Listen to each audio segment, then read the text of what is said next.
knowing right away when you heard that Mark was leaving that he was immediately the guy that you wanted, and what made you instantly think he was the one and only choice? Well, first of all, thanks to the way Mark Coyle's contract reads and the kind of guy he is, when he gets called from someplace, he is supposed to let the president know what's going on. And so for the last few weeks, I've either seen it in the paper that he was a candidate here or there. In some cases, his name was just thrown out there and he didn't even have anything to do with it. In other cases, he was actually contacted. So I had a few weeks to think about this. But all along, it just kept coming back to the same person, to the guy that I had a chance to work with. And you know, I work with two athletic directors. I work with the athletic director here and I report to an athletic director at home. And the athletic director at home, from day one, was a major proponent of this particular course of action. And so I didn't have any trouble there for sure. But again, given the timing, by Friday night, when I got the call, I knew what I was going to do. There's no doubt about that. Was there just an importance on having someone who had previously been in this athletic department too? Was there, you know, in the back of your mind, if you knew you had to get someone else someday, someone who had been around here, that was going to be an important thing for you? I think that's an important question at this particular time. You know, I've always been told when it comes to presidential selections that there's the right president for the right time of the university. And I think with athletic directors, it's the same thing. There's an athletic director for the right timing for the university and the program. And again, from the beginning, my options were either do this national search and bring people in from all over, people who I wouldn't know at all, people who, no matter what they told me, they could be thinking, I'm going to be here for 3 years and I'm heading off to a Resource 5. In fact, just this morning, the AD at Central Florida took off for Oregon State. And I hear things like that and think, now, is that the perfect candidate for this position? Or is it someone we know, someone we trust, someone who spent so much time here on almost every facet of the athletic department's duties and responsibilities that we can count on him? We know he's a known commodity. So again, I don't think this was rocket science on my part anyway. It was just so easy to go with Curt because we had this great experience of working together in at least 3 different capacities. Back when he was the senior AD, before he was the interim, when he was the interim, and then when he worked with Mark. And all 3 of those experiences, as far as I'm concerned, brought me to the decision I made. Was there an importance to move quickly and get your new athletic director here? I think the reason to move quickly is the fact that immediately people start talking about the search. And all kinds of names pop up, and some people are expecting the national approach.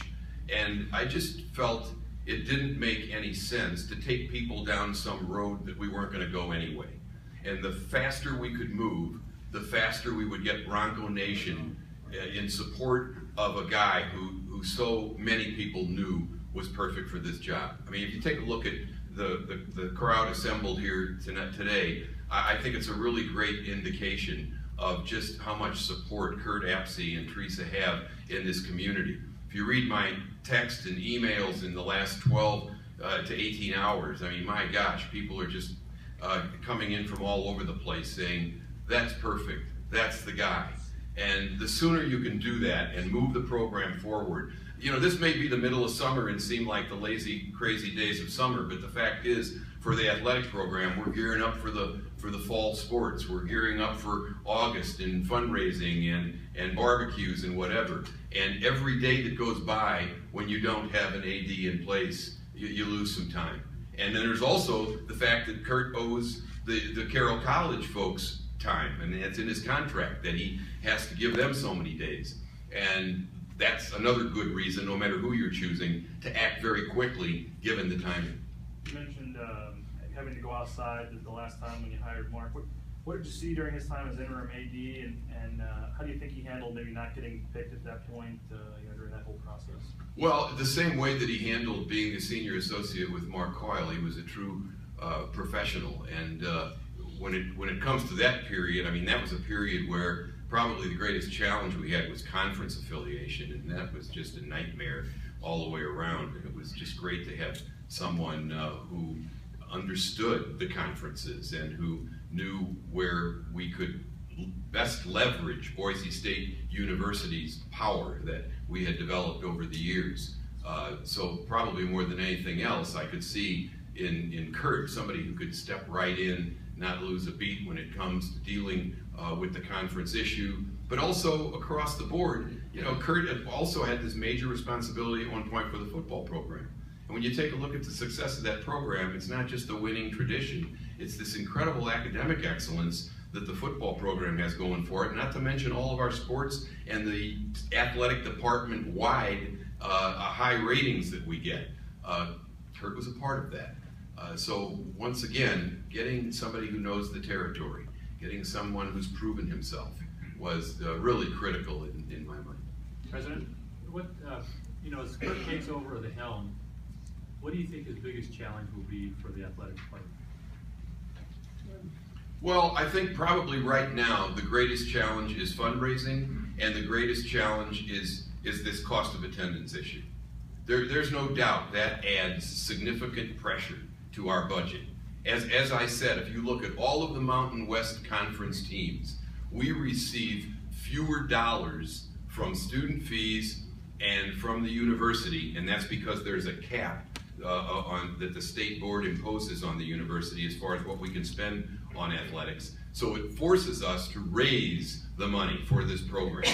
Way more. I mean, it's amazing if you look at those Mountain West programs. Some Mountain West programs get over half of their budget from the university. They don't have to raise a dime of it. And so that's the difference between the programs, and it puts more pressure on us. And now that this cost of attendance has come down, and as some of you may remember, I was critical of the cost of attendance. I thought that it was a ploy by the Resource 5 to separate them from everybody else. But once it was passed, I made it clear from the beginning, we were going to play. There is no way we can be left behind. Curt has already said it better than I can say it. We can't send our coaches out there to recruit and then tell some parent in a living room that they're going to have half the money for their son or daughter's education that you're gonna get over at one of the Resource 5 universities. But that is going to put both Curt and I in some very busy territory here in the coming months and years when it comes to paying for cost of attendance. Okay, one more. When is Curt's first day? August 1st.